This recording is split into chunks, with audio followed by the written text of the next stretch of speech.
Have you ever thought that maybe you're not funny anymore? That was the moment everything shifted. Joy Behar, live on The View, tossed the question like it was just another joke. And Adam Sandler, America's Clown Prince, master of deflection, a man whose smile had softened a million mornings, leaned back in his chair and blinked. Have you ever thought, he said slowly, that you could lose everything over one sentence? I was halfway through a bowl of reheated spaghetti in my kitchen, watching the show on autopilot. But now, the fork was frozen halfway to my mouth. Something was about to go very, very wrong. The show had started like any other episode of The View. The hosts were tossing jokes like beach balls. The studio audience laughed obediently. Joy Behar was sharp, sarcastic, and full of the usual energy that had kept her on the air for over 2 decades. Then the voiceover boomed. Please welcome Adam Sandler. The crowd erupted. Applause. Cheers. Whistles. That kind of roaring welcome only a few guests ever earned. And then Adam walked out. Plaid shirt, dad sneakers, half-waved to the crowd like he was trying not to be noticed. Something was off. He smiled, yes, but it didn't reach his eyes. He sat down beside Joy. They hugged briefly. She said something about still rocking the same wardrobe since Billy Madison. Everyone laughed. Adam chuckled too. But it was delayed, like he had to force it through his teeth. I felt it. That tiny shift in the air, like the moment before a storm. Joy leaned in. So, this new movie of yours, another serious role, huh? She said serious the way you'd say diet soda or airplane sushi. Adam scratched his beard. Yeah, I guess. It's personal. Personal? Joy repeated. Come on, Adam.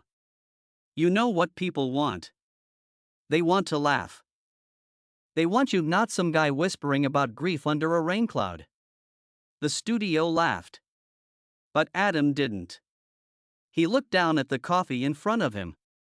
Sometimes, he said, you grow up a little. Life gets louder. Joy raised an eyebrow. You saying the old stuff was childish? He paused. I'm saying the old stuff was a good mask. For a split second, nobody spoke. Then Joy broke the silence. But you're not wearing that mask very well these days, huh? She smiled like it was a joke. Like it was a little roast between old friends. But Adam looked up. His face didn't move, but something in it went cold. I leaned closer to the screen. Something was unraveling quietly, but fast. Is that a question, he asked, or are you just trying to get your headline? Joy laughed. Oh, come on, don't be sensitive. We're just having fun here. He exhaled slowly. You always say that. Right before you hurt someone. I swear the entire studio felt it. Even the live audience shifted. Some clapped, uncertainly. Some didn't. This was no longer a segment. This was no longer safe. Joy pressed forward anyway. You just don't want to admit you peaked in the 2000s. People still love Happy Gilmore, but you can't hang your career on nostalgia forever. Adam's face hardened. He looked at her, really looked, and said nothing. Joy sipped her coffee. So maybe it's time to grow up and stop pretending you're still the guy from the 90s. And that was it. The spark. The fuse that would lead to the explosion. But that's where part 1 ends. Because sometimes, the silence before someone speaks is louder than the line they're about to say. There's a kind of silence you only hear on live television. Not the soft, expectant kind. Not the polite waiting for a punchline kind. It's the silence of a balloon popping in a funeral. Of a laugh that dies mid-breath. That was the silence hanging in the studio the moment Adam Sandler blinked, leaned into the microphone, and said, I buried my best friend 3 months ago. He didn't raise his voice. He didn't get angry. But the weight of his words cracked through the room like a snapped guitar string. We grew up together. Every dumb movie, every stupid voice, every joke I wrote, I'd send to him first.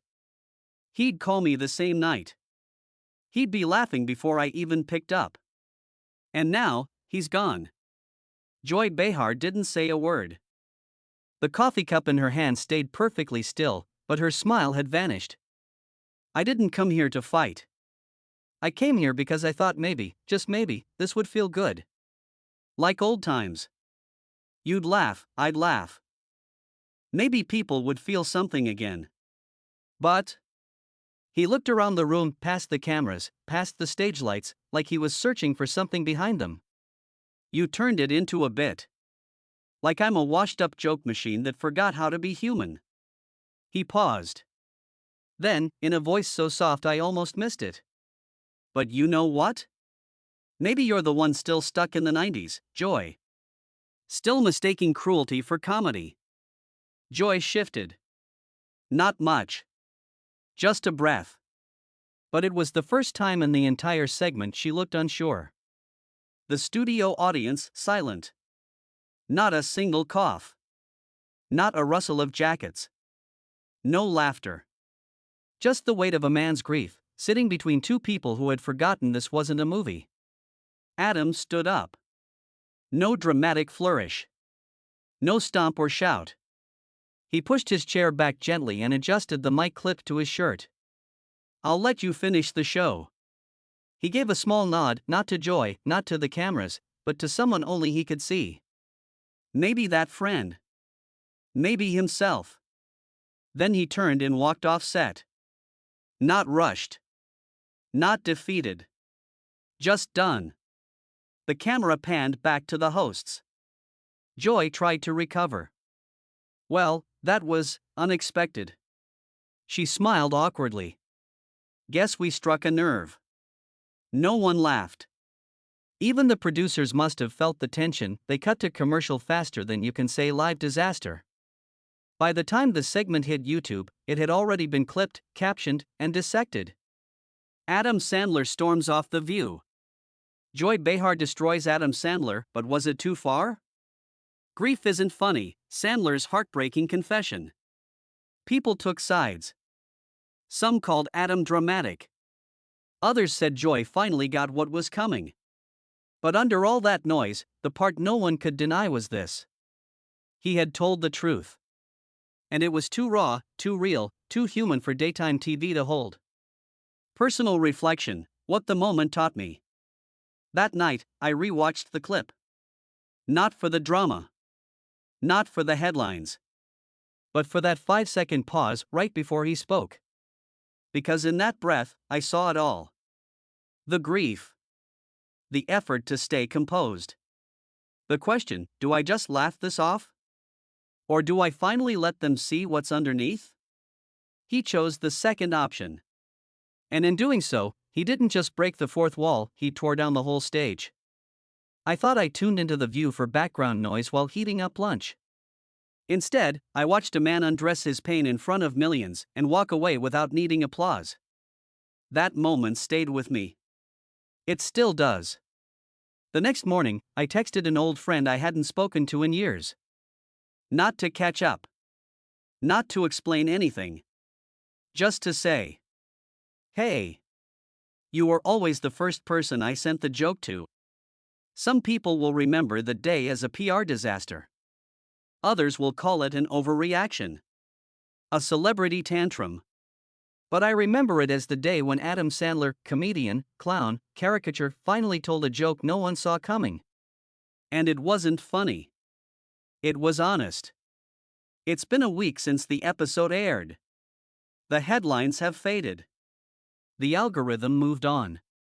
The world, as it always does, forgot. But I didn't. I keep replaying that moment in my head, not the outburst, not the walk-off, but the silence right before Adam spoke. That thin, electric stillness when someone decides whether to reveal what's actually inside them. Most of us spend years mastering the art of covering up. We tell jokes. We post memes. We laugh at things we don't find funny anymore. Because laughter is safe. It doesn't ask much from us. It fills the space and moves us forward without ever forcing us to look back. But Adam Sandler did something terrifying on national television. He stopped laughing. He didn't dodge. He didn't deflect. He told the truth. I think about how we treat funny people, how we assume that their lightness is limitless. That because they make us feel good, they must be good. Always. But I learned something that day. Funny people bleed too. And sometimes, the laughter is just scaffolding holding up a building that's falling apart inside. The world loves a breakdown when it comes with punchlines. But what Adam gave us wasn't a breakdown. It was a moment of clarity. A man saying, "I'm not okay. And I'm done pretending I am." A few nights ago, I was walking home late, scrolling through old voicemails. I found one from a friend who passed last year. He was laughing in it, belly deep, unstoppable. Something stupid I'd said. Something only he would find funny. And for a second, I understood exactly what Adam meant. Sometimes, laughter is all you have left.